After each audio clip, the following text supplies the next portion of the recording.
agar inson iymon keltirib Allohning aytganini qilib nafsini demak o'sha Alloh aytgan tarafga buradigan bo'lsa, harakat qiladigan bo'lsa, uni nafsi endi lavvomaga aylanadi, malomatchi nafs. Egasiga, "Hoy, nimaga uxlayotibsan? Tur, namozingni o'qi. Kech qolding-ku" deydi. "Nimaga falon narsani qilmayapsan? Bu farz-ku.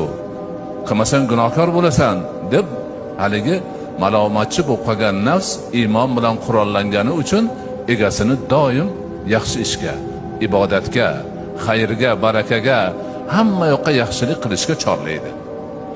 Ana endi o'sha malomatchi nafsini malomatini e'tiborga olib, banda o'zini o'ngmasa, ibodatini o'rnida ado etsa, shariat aytgan narsalarni qilsa, butun mavjudotga yaxshilik qilib yomonlikdan tiyilsa, keyin tarbiya topib borib insonning qalbi nima bo'ladi? Nafsi mutmainna bo'ladi, xotirjam bo'ladi.